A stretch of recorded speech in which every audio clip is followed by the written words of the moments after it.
CAL FIRE says it has more than 7,800 firefighters assigned to the Palisades and Eaton fires. Some crews have come from other states, even other countries, but a fortunate few have had their homes and their properties protected by private firefighting crews. LA Times business reporter Andrea Chang spoke about the controversial presence of private firefighters. Andrea, this is so interesting. Thanks for being here. Thank you for having me. All right, I remember a few years ago, there were fires out near where Kanye West and Kim Kardashian lived.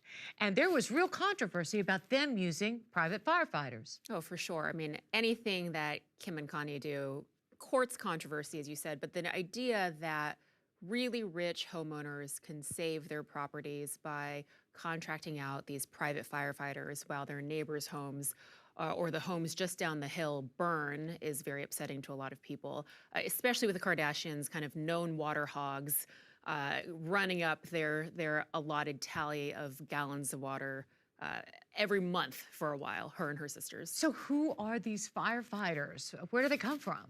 They come from all over. So there's these little firefighting outfits. They've got names like All Terrain and Wildland and West Coast Water Tenders. And they will send out little crews of private firefighters with fire trucks, with non-potable water trucks, just like to station themselves outside of your nice mansion. And some of them are people who work directly for those companies. Others are off-duty firefighters. So they're working for various cities. Like I spoke to one who worked for the Los Alamitos Fire Department, but he had a couple days off. So he called one of these companies and said, I'm free if you want to hire me for the weekend, and they did. Do we know how much they get paid? It's a range. So I was asking a lot of the firefighters. They're kind of tight-lipped about it. They know that this is, that they would face backlash for doing this. So they said it really depends on the contract. And are all these wealthy people paying out of pocket, or will insurance cover it for them, depending on what kind of structure and what kind of assets they're protecting?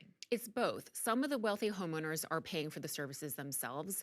Other times, these companies are actually contracted out by insurance companies who see this as a potential win-win, right? Which if a homeowner's house is saved, that's good for the homeowner, and it's also good for the insurance company because it saves them from having to make a huge payout to rebuild. Yeah, and we're seeing it used in businesses too. And locally here in this fire, a bold-faced name, Rick Caruso, hired crews. That's right. So Rick Caruso, the one of the most prominent businessmen in LA. He ran for mayor in 2022, losing to Karen Bass.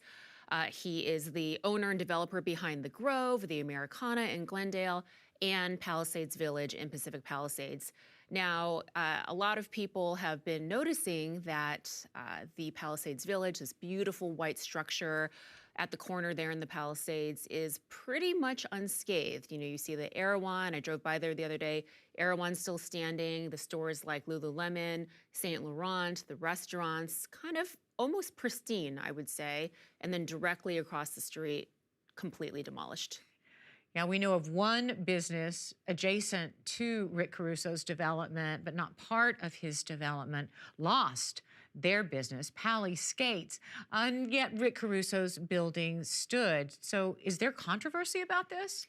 I mean, I think a lot of people are looking at the Palisades Village and saying, they saw the photos with these huge water tankers parked outside as soon as those fires started, just guarding that property. And I think that, yeah, if you're a business owner or a homeowner nearby and your properties were not saved, I think that makes people, incredibly upset that they were not be able to access those same resources. Yeah, we do know from his Instagram that Rick Caruso's daughter did lose her home. My daughter lost her home, and we lost another home.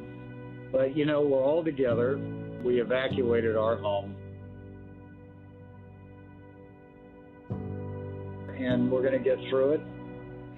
And going forward, Andrea, this is perfectly legal. There's no regulations about it. But do we expect this to be a conversation to be had in government? I mean, should this be legal? Where are they getting the water? Is it draining resources from regular homeowners? Right. I think this is one of the most contentious topics that has come out of these fires over the last week.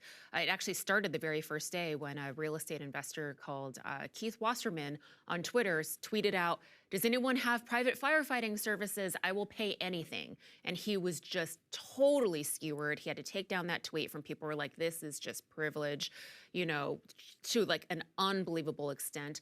So yes, I think this will continue to be a conversation. It is legal, as you mentioned, but I think for a lot of people, they see it as hiring your own private security for your house. If you have the means, can't you do that to protect your property? Good questions. Andrea Chang covers wealth for the LA Times. Thank you. Thank you. Thank you for watching our YouTube channel. For more stories in your communities, click the subscribe button right here. You can also download our app or watch us on TV for the latest information, balanced coverage, weather updates every 10 minutes, and more. We'll see you then.